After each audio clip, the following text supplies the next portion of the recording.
Boa noite, pessoal. Sejam bem-vindos aqui a mais uma aula de análise 2. Vamos dedicar a aula de hoje a essa seção 4 do capítulo 10 do Elon, condições suficientes de integrabilidade.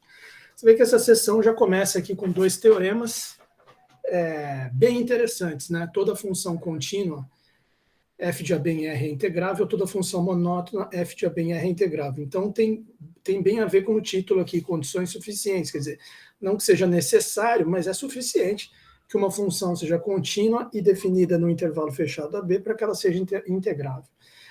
E não é necessário, mas é suficiente que uma função seja monótona e definida no intervalo fechado AB para que ela seja integrável, tá certo? Então, é o seguinte, vamos ver aqui o enunciado da demonstração desses teoremas, para depois a gente avançar no conceito de conjunto de medida nula, ainda nessa aula de hoje, vamos gravar um vídeo falando disso, e aí já para a aula que vem, a gente discute esse exemplo e discute o teorema 7, que é o último do capítulo, tá? Que vai associar os conjuntos de medida nula com, no caso, o conjunto dos pontos de descontinuidade da função ser de medida nula, e com o fato da função, vai associar isso com o fato da função ser integrável, mas isso eu acho que já vai ficar para a aula de quinta-feira. Para a aula de hoje, eu quero trabalhar esses teoremas aqui com vocês. Então, vamos começar por esse teorema 5, vamos colocar ele aqui na lousa, né? Vamos colocar aqui seção 4, seção 4, cap 10, Elon.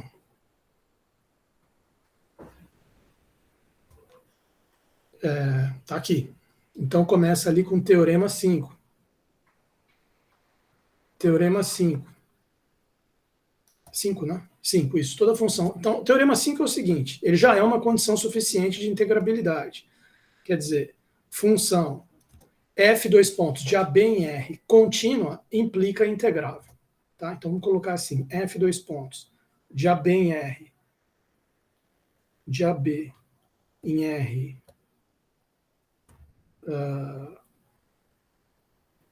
contínua,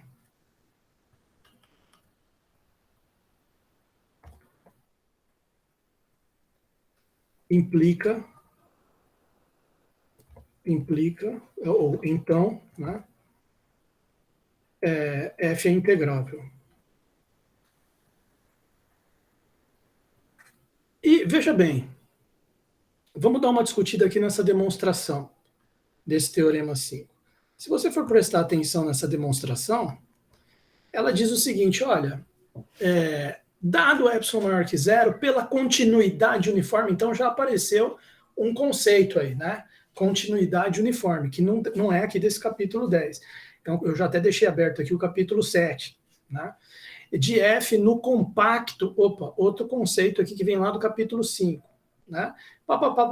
Então fica difícil você entender aqui essa primeira frase dessa demonstração, se você antes não resgatar um pouco o conceito de continuidade uniforme e conjunto compacto AB. Então vamos começar pelo compacto, que é o mais fácil, né? O conceito de compacto você acha lá no capítulo 5, que é o capítulo de topologia da reta, noções topológicas dos reais, você vê facilmente aqui na página 54 do capítulo 5, logo aqui na primeira linha da seção 4 do capítulo 5, conjuntos compactos. Um conjunto X contido em R chama-se compacto quando é limitado e fechado. É justamente o caso do intervalo do tipo AB fechado. Ele é um conjunto limitado e ele é um conjunto fechado, né? No sentido de que ele é igual ao seu fecho, né? Lembra que conjunto fechado, aqui, olha, no mesmo capítulo aqui, ele dá essa definição, quer ver? Ó? Olha aqui, ó, conjunto discreto, ponto de acumulação, aqui, ó, mas acho que veio aqui, ó, aberto, fechado, quer ver? Estou lembrando aqui que já faz tempo, foi na análise 1 que a gente viu esse capítulo, né? Mas você tem aqui, olha lá, fechados, tá vendo? Ó? Olha só. Deixa eu colocar aqui a definição para vocês, que eu já não lembro mais. Olha lá. Um conjunto é fechado, um conjunto X disse fechado quando X é igual ao seu fecho. Isto é, quando todo ponto aderente a X pertence a X. Então, um conjunto fechado, ele não... Digamos assim, a gente não está dizendo ali que o intervalo fechado é um conjunto fechado apenas porque ele é um intervalo fechado, porque tem colchetes e não tem parênteses. Essa é uma noção muito infantil, vamos dizer assim, muito simplória, né? Na verdade, se for pensar corretamente, o intervalo fechado, ele é um conjunto fechado, ele é um conjunto fechado, porque ele é igual ao seu fecho, quer dizer, ele contém, o intervalo fechado AB, ele contém todos os seus pontos de aderência. Ou todos os pontos aderentes a ele estão contidos nele. O que é um ponto aderente? Um ponto aderente quando ele é limite de alguma sequência de pontos no conjunto, né? Então, um intervalo fechado, ele é todas as sequências que você pode montar de pontos dentro de um intervalo fechado, todas as sequências convergentes que têm um limite, todas elas, o limite para o qual elas convergem, estão no próprio intervalo fechado. Tá? Não tem como você, dentro de um intervalo fechado, montar uma sequência convergente de pontos convergindo para um ponto fora dele. Sempre que você montar uma sequência convergente de pontos num intervalo fechado, ela está convergindo para um ponto dele. Note que no intervalo aberto já não acontece isso. O intervalo aberto 0, 1, eu posso ter a sequência 1 sobre n, que está inteira dentro do intervalo 0, 1 e está convergindo para 0. E 0 está fora do intervalo aberto 0, 1. Então, o intervalo aberto não é um conjunto fechado. Tá? Bom, então tudo bem. Então, esse é o conjunto fechado, é um conjunto que contém todos os seus pontos aderentes, né? Um conjunto que é igual ao seu fecho. O que é o conjunto compacto? Ele, além de fechado, é limitado. Está lá na página 54. Olha lá, página 54. Um conjunto é compacto quando, além de fechado, é limitado. Tá? Então, é justamente o nosso caso aqui. Então, a primeira coisa que eu queria observar, antes da gente colocar aquela primeira linha da demonstração, é observar aqui, né? Note que o intervalo AB, que é o domínio aqui da função, o intervalo AB, ele é um conjunto compacto. Pois é fechado e limitado, como acabamos de ver ali na definição. Pois é fechado e limitado. Ilimitado. Ponto. Outra coisa, continuidade uniforme, que ele cita ali também, né? Dado epsilon maior que zero pela continuidade uniforme. Então, vamos lembrar um pouco essa questão da continuidade uniforme. O capítulo 7 aqui do livro do Elon é um capítulo inteiro só sobre a noção de continuidade, né? O título do capítulo é Funções Contínuas. Então, definição e primeiras propriedades. Ele já coloca direto aqui, logo no começo do capítulo, a definição do que vem a ser uma função contínua num certo ponto A. Então, a função é contínua no ponto A, quando, dado um epsilon maior que zero, pode-se obter um delta, tal que módulo de x menos A menor que delta implica módulo de f de x menos f de A menor do que epsilon. Repara que esse A está fixo, e o delta que você obteve, ele depende do epsilon dado e depende do ponto A também. Ele depende de dois fatores, depende de duas coisas o delta. Depende do epsilon e do A. Tá? Bom, essa é a continuidade básica, normal e tal. Agora, se for mais à frente no capítulo, ele vai vir com a noção, claro que tem um monte de coisa aqui para se dizer de continuidade, mas isso aí foi objeto de estudo do análise 1. Tá? Tem os vídeos lá, eu falando sobre isso aqui e tudo mais, e tem aí o livro, tem o PDF para vocês estudarem. Agora não é o momento da gente aprofundar muito nisso, mas eu estou aproveitando para relembrar, já que ele mencionou aí, que tem essa noção básica de continuidade, tem também a continuidade uniforme, né? Funções contínuas num conjunto compacto e tal, e depois tem uma seção só para continuidade uniforme. Então, o que é a continuidade uniforme? Ele relembra aqui no começo da seção a continuidade normal, básica, dado epsilon maior que zero, para um determinado x. Agora, em vez de azinho, ele usou a letra x. Eu posso obter um delta, que vai depender do epsilon e do x, tal que y menos x menor que delta, f de y menos f de x menor que epsilon. Continuidade normal. Porém, aí ele entra com essa noção aqui de continuidade uniforme. Qual que é a diferença dela? A diferença é a seguinte: o que é uma função dita uniformemente contínua? É quando, Dado um epsilon maior que zero arbitrariamente, você obtém um delta que não depende do x. Módulo de y menos x menor que delta implica módulo de f de y menos f de x menor que epsilon para todo y e todo x, independente dos pontos. Então, o delta, em vez de depender aqui de x e epsilon, ele depende só do epsilon. Essa é a função, nem toda função dá para fazer isso. As funções que você consegue isso aqui são as funções uniformemente contínuas. Tá? Depois ainda entra um outro conceito aqui para frente, que é a função Lipschitziana. A função Lipschitziana, ela é mais forte ainda do que uniformemente contínua, de modo que você pode pensar assim, se uma função é Lipschitziana, então ela é uniformemente contínua. Se uma função é uniformemente contínua, então ela é contínua. Quer dizer, se é uniformemente contínua, é contínua. Mas a volta nem sempre vale. Pode ter uma função que é apenas contínua, mas não é uniformemente contínua. Né? E tem essa relação também entre Lipschitziana e uniformemente contínua. Lipschitziana implica uniformemente contínua. Uniformemente contínua não necessariamente implica Lipschitziana. Bom, então, para entender o que é continuidade uniforme, dado epsilon maior que zero, função que é uniformemente contínua, no seu domínio x. Né? Então, como é que funciona? Dado um epsilon maior que zero, para todo xy pertencente a x, módulo de y menos x menor que delta implica módulo de f de y menos f de x menor que epsilon. Acabou. Esse é o que a gente precisa lembrar. Conjunto compacto, continuidade uniforme. Aí a gente tem como entender essa primeira linha aqui. Tá? Então, veja, vamos lembrar aqui a definição de continuidade uniforme. Né? Então, note que o intervalo AB é um conjunto compacto por Z fechado e limitado, né?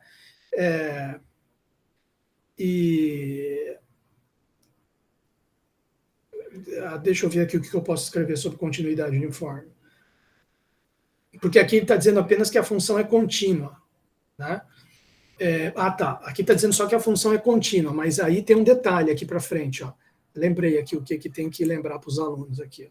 Aí ele introduz a noção de continuidade uniforme, né?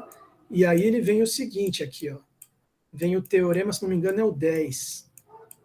Teorema 10. Se f de x em R, se x é compacto, a função ser contínua implica que é uniformemente contínua. Então isso é que a gente precisa lembrar aqui, ó. Pelo teorema 10, lembremos que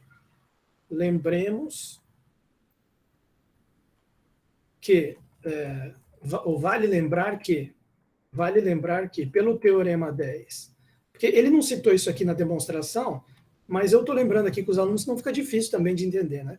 Vale lembrar, pelo teorema pelo teorema 10 do capítulo 7,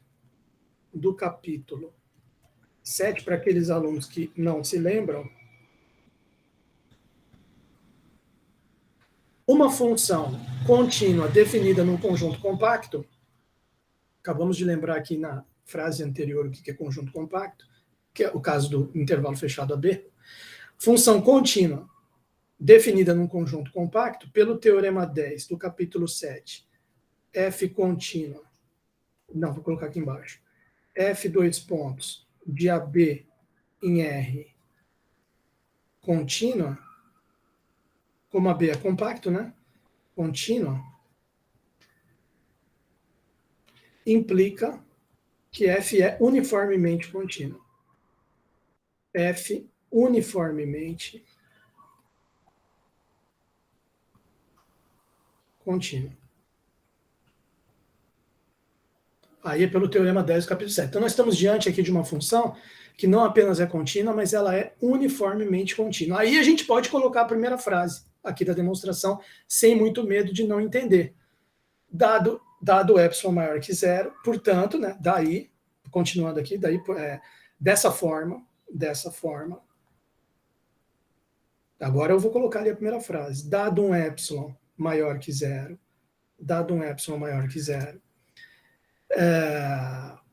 existe um delta maior que zero, tal que existe um delta maior que zero, tal que x, y pertencente a B x, y pertencente ao intervalo fechado AB, módulo de y menos x menor que delta. Esse vírgula aqui é como se fosse um e, né? xy pertencente ao intervalo fechado AB e módulo de y menos x menor que delta, quer dizer, a distância entre os dois suficientemente pequena, implica que módulo de f de y menos f de x é menor que epsilon, ou menor do que epsilon dividido por uma constante. Né? B menos A é uma constante. Por quê? É como se esse epsilon sobre B menos A fosse um epsilon linha, menor que epsilon linha, onde epsilon linha é igual a epsilon sobre B menos A, quer dizer, não tem problema nenhum. Isso aqui que ele escreveu está de acordo com aquela definição que a gente viu aqui de continuidade uniforme, antes do teorema 10 aqui, ó. Definição que está aqui em cima. Tá lá. Dado epsilon maior que zero, existe um delta, tal que isso aqui acontecendo, implica isso aqui menor que epsilon. Ou epsilon sobre 2, ou epsilon sobre 3, ou epsilon sobre B menos A, até aí tranquilo, tá? Esse epsilon significa qualquer constante, inclusive epsilon dividido por alguma coisa constante. Contanto que seja constante positiva, né? Que é o caso aqui, B menos A, B é maior do que A, então B menos A é positivo. Então, isso aqui, tranquilo essa frase. Dessa forma, dado epsilon maior que zero, existe delta, tal que xy em AB fechado, em módulo de y menos x menor do que delta, implica que módulo da f de y menos f de x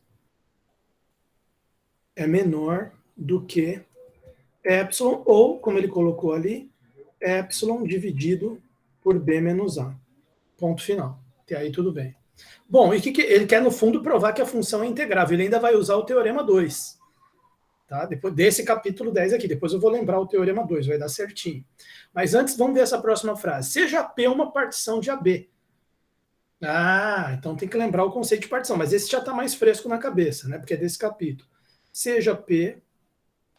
Vamos lembrar o que é uma partição? Uma chuva de pontos, né? Sendo que o primeiro ponto, todos têm que estar dentro do intervalo. O primeiro é o próprio A, né? T1, T2, T3, até Tn, que é o próprio B. Todos eles contidos no intervalo AB. Então, seja essa P aqui uma partição de AB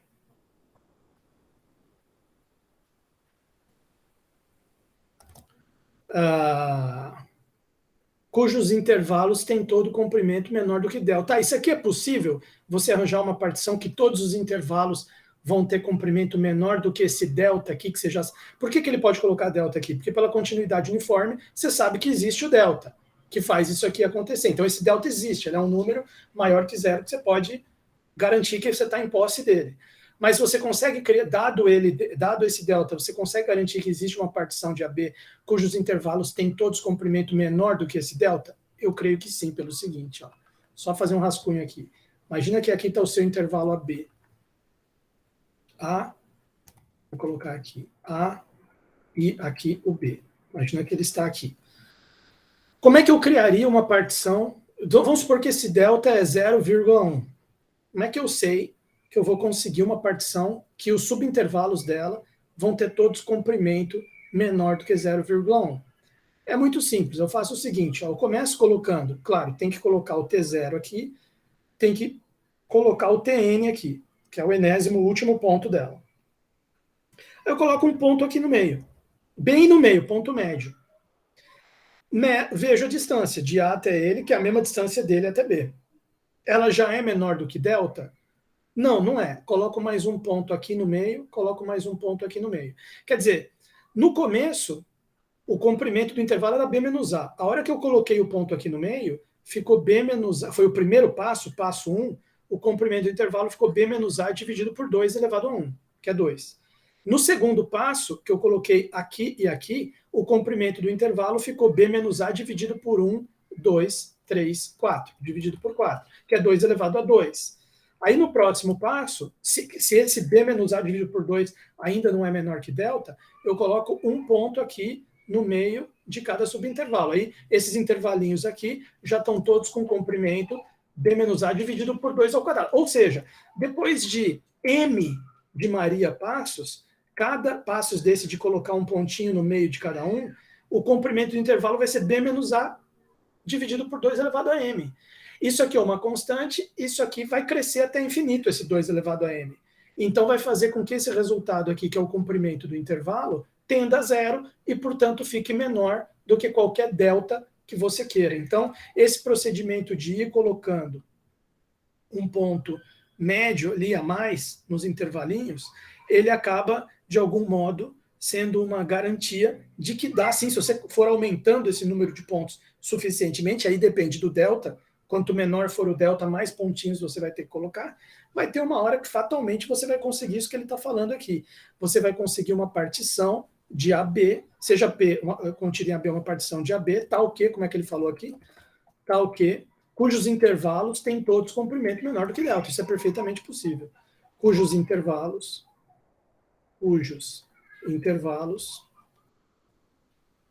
Quem são esses intervalos? São os intervalos TI menos 1, TI. Tem todos comprimento menor que delta. Ponto final. Perfeitamente possível. Bom, esse B, só para ficar bem claro, esse B menos A sobre 2 elevado a m é justamente o comprimento do intervalo, ou seja, ele seria o TI. O que é o comprimento do intervalo? É o módulo, nem precisa de módulo, né? Porque se você fizer TI menos 1, já é um número positivo, por natureza, né? O TI é maior que o TI menos 1. Então, isso aqui é o comprimento do intervalo. É isso aqui que vai ser, por essa construção aqui, B menos A dividido por 2 elevado a m. Mas a gente não vai usar essa conta aqui para nada. É só para você ter em mente que é possível fazer isso que ele está falando. B menos A, 2 elevado a m. Tá? Então, crescendo muito esse m, você fica menor que delta. Mas aí o próximo passo. Em todo intervalo TI menos 1, TI, de P, existem x e y, y, tais que f de xi é o mínimo da função naquele intervalo, e f de yi é o máximo da função nesse intervalo. Então, o que ele está querendo dizer com essa frase aqui? Nós vamos ter que ir de novo no capítulo 7, para lembrar disso aqui. Ele está dizendo o seguinte, como essa função é contínua, e esses intervalos aqui são fechados, sempre vai ter um ponto do intervalo onde a função vai assumir o seu valor máximo ou mínimo. Isso não necessariamente aconteceria, tá certo? Se a função fosse descontínua, por exemplo, ou se o intervalo não fosse fechado. É que ali reuniu as condições para ele garantir que isso acontece. Por exemplo, só fazer um rascunho aqui que eu vou apagar depois, né? Situações onde isso aí que ele falou na próxima frase não aconteceria. Você poderia ter um intervalo aqui aberto em A e fechado em B, e você ter uma função assim, cujo gráfico fosse assim, ela está valendo, sei lá, 1 aqui, vale 1 aqui, aí aqui, bola aberta, e aqui sai uma reta que vai até o 1 aqui, bola fechada, né? E aqui a função vale, aqui ela vale 1. Né? Então, quer dizer, qual que é o valor desse intervalo? Desculpa, aqui o intervalo é fechado, aqui é fechado, aqui é fechado. Tá? Função vale 1 aqui, e depois é uma reta, e vale 1 aqui, bola aberta. Aqui, bola aberta também. Bola aberta do gráfico da função, né? Não do intervalo AB. Isso aqui é uma função f, 2 pontos, do fechado AB em R. E ela vale 1 aqui em A, f de A é 1, e depois ela é essa reta crescente até chegar no 1 aqui de novo. Tá? Aí eu pergunto para vocês, tem algum valor yi, onde f de yi dá o máximo dela, que é 1? Tem, por exemplo, aqui o A, f de A é 1, tem o B, f de B é 1 também. Mas tem algum valor xi, onde o f de xi dá o mínimo da função? Não tem. Cadê o mínimo dessa função? Qual que é o valor dela aqui, que f de xi, deu o ponto de mínimo dela aqui. Você não consegue isso aqui nesse gráfico. Tá? Você poderia também ter um exemplo assim, agora em vez de pegar um intervalo fechado, vamos pegar um intervalo aberto. Você poderia ter um exemplo assim, intervalo aberto AB.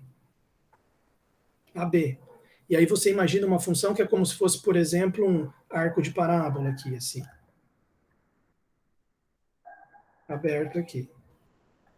Que é uma F, dois pontos de aberto a bem R. Ela não tem nem ponto de mínimo, nem ponto de máximo dentro desse domínio dela. Não tem nenhum xi, yi aqui, tal que f de xi é o mínimo dela, e um yi, onde f de yi é o máximo dela. Não tem.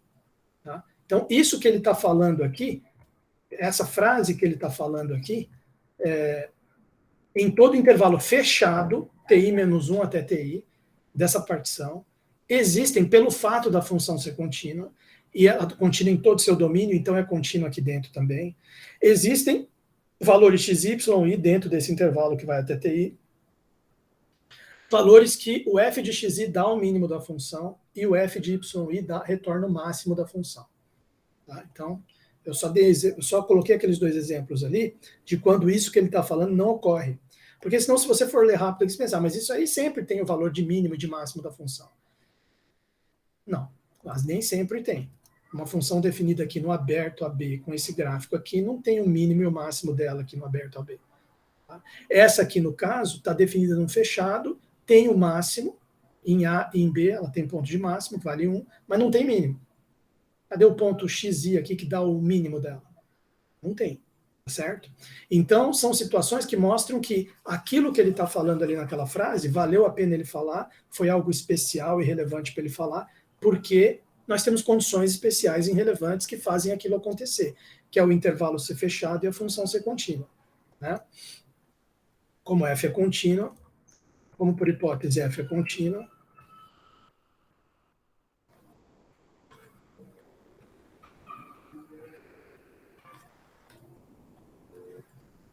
então, aí vem o que ele falou, em todo intervalo,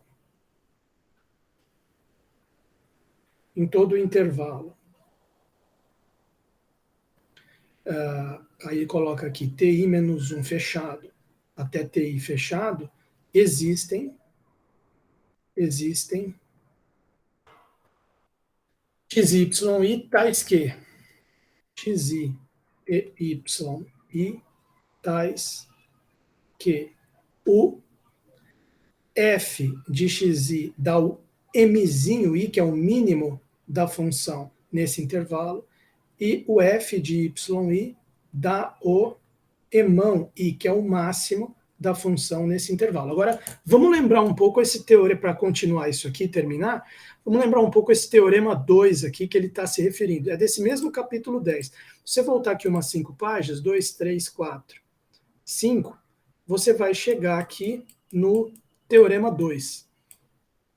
Ele diz o seguinte, ó, olha o nome dele, teorema da condição imediata de integrabilidade. Então, quer dizer, seja uma função f de AB em R, limitada. Bom, nós estamos aqui com uma, no nosso caso ali do nosso teorema, nós estamos com uma f de AB em R contínua, definida no intervalo fechado. Mas então ela é limitada. Né? E até por causa de, veja bem, ele aqui tem até uma coisa que eu podia citar aqui para vocês, relativo a isso, da função ser limitada, que é aqui no capítulo 7, voltar aqui um pouquinho, que é o teorema 10, né? Olha aqui o teorema 10, cadê ele? Teorema 12, 11, teorema 10. Não, teorema 10 já foi, toda função contínua é formalmente contínua. Teorema 6 ou 7 aqui, ó. Não é 10, é 6 ou 7. Teoremas 8, teorema 7, teorema 6, teorema de Weierstrass. Seja uma função contínua, que é o nosso caso ali do teorema 5 que a gente está vendo, num conjunto compacto X, é o nosso caso, que é o intervalo fechado a B. Então existem, em vez de colocar xi, yi, ele colocou x0 e x1, pertencente a X, compacto, que é o nosso caso, é o intervalo fechado a B, tais que a função está entre f de x0, que seria o mi, e f de x1, que seria o emão i. Eminho i, emão i. Para todo x pertencente a x. Quer dizer, no fundo ele está dizendo, toda função contínua num conjunto compacto é limitada por um f de x0 e por um f de x1. Tá certo? Então, quer dizer, quando ele está falando ali no teorema 2 de uma função de AB em R limitada, a gente está exatamente no nosso caso ali do teorema 5. Tá? As seguintes afirmações são equivalentes. Quer dizer, você dizer que a f é integrável é que, olha para o item 3. é equivalente a você dizer que existe dado um epsilon maior que zero, existe uma partição P de AB, tal que essa somatória aqui, somatória de ômega i, ti menos 1, fica menor que epsilon. Claro que pode restar alguma dúvida assim de não lembrar bem o que é o ômega i. Mas o que é o ômega i que vai entrar aí nessa somatória? O ômega i está um pouco antes aqui, ó. Só para a gente lembrar a definição dele. O ômega i é a oscilação de F no intervalo. E a definição dele está aqui, ó, para a gente lembrar. Está umas páginas antes aqui. A definição dele é essa aqui, ó, ômega i. Emão i menos eminho i. É a oscilação de F no iésimo intervalo. Emão i menos eminho i. Então, voltando lá, 1, 2, 3, 4, 5, 6. Voltando lá no nosso teorema, 5, a gente vê o seguinte, ó. Beleza, a gente sabe que o ômega i, a gente acabou de ver que é emão menos eminho, né? Quanto a essa frase que eu tinha acabado de escrever antes, de por fato da função ser contínua nesse intervalo existir, eu vou deixar entre parênteses aquele teorema 6 lá, do Weierstrass, né? Ver teorema 6 do CAP7, vou deixar aqui para quem quiser dar uma relembrada lá, mas continuando aqui, que é esse teorema aqui que eu citei, que ele ajuda a arrematar essa questão, né? Mas voltando aqui para o capítulo 10, ele vai dizer o seguinte, bom, beleza, então existe o x0, x1, lá do teorema 6, que aqui no caso ele chamou de xy, que dá o mínimo e o máximo da função. Então a oscilação, daí a oscilação ômega i, que é igual, como a gente acabou de ver, emão i menos eminho i, ela vai ficar igual a quem que é o emão i? F de yi menos f de xi. Certo? Por um lado é isso aqui. Porém, a gente está considerando que a distância entre esse xy está dentro de um intervalo da partição. E os intervalos da partição estão todos menores do que delta. Então, a distância entre xi e yi é menor do que delta.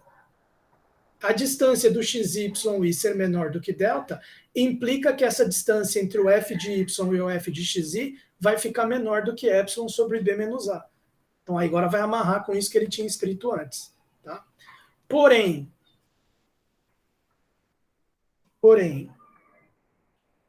como o xi, yi, xi, yi, eles pertencem a esse intervalo ti menos 1 até ti, e a distância entre os dois extremos aqui do intervalo, que é ti menos 1, está menor do que delta, então a própria distância entre y e xi, como eles estão aqui dentro, a distância entre eles também tem que ser menor do que delta. Distância de yi menos xi tem que ser menor do que delta. Mas daí isso implica que o módulo disso aqui, que é maior do que isso, maior ou igual, é menor do que epsilon sobre b menos a. Então vai ficar assim, f de yi menos f de xi, f de yi menos f de xi, que é menor ou igual que o módulo de f de yi menos f de xi, que é menor do que epsilon sobre b menos a. Então ficou assim, se você juntar as pontas, ó, o ômega i é isso. Só que isso é menor ou igual que isso, que é menor que epsilon sobre b menos a. Conclusão, o ômega i é menor que epsilon sobre b menos a. Conclusão, ômega i é menor do que epsilon sobre b menos a. Oscilação da função. E aí, como que você arremata que a função é integrável? Porque o teorema, ele quer concluir que a função é integrável. Então, você arremata da seguinte forma. Você vai usar o teorema 2. Então, o teorema 2 mostrou que, ele disse o seguinte, para você falar que a função é integrável, isso é equivalente a você provar que essa somatória é menor do que epsilon. Então, vamos partir para essa somatória. Daí, note que a somatória de I igual a 1 até N, ômega I, TI menos TI menos 1, ela vai ficar menor, porque eu vou substituir ômega i por isso. Ela vai ficar menor do que somatória de igual a 1 até n, epsilon sobre b menos a, vezes TI menos TI menos 1. Só que, como ele é constante, o epsilon sobre b menos a, ele pode passar para fora do somatório. Então, isso aqui é igual, epsilon sobre b menos a, vezes somatório de igual a 1 até n, TI menos TI menos 1. TI menos TI menos 1.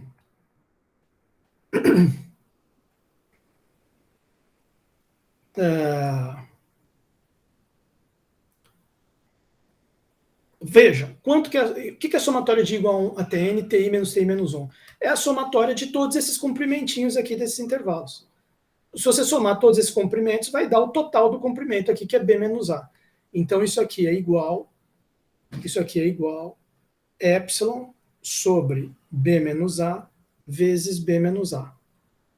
Claro que esse b menos a vai cancelar com esse, e o resultado vai dar igual a epsilon. Conclusão, esse somatório aqui é menor do que epsilon, portanto, o somatório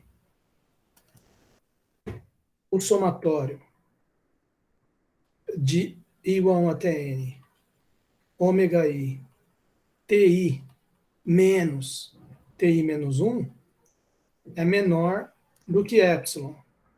É menor do que epsilon. Tá? Logo, pelo teorema 2, f é integrável. Fechou a demonstração. Ponto final. Tá? Bom, então a gente matou aí esse teorema. Vamos fechar esse vídeo aqui. Assim fica um videozinho exclusivo só para um teorema. E a gente grava o próximo teorema em outro.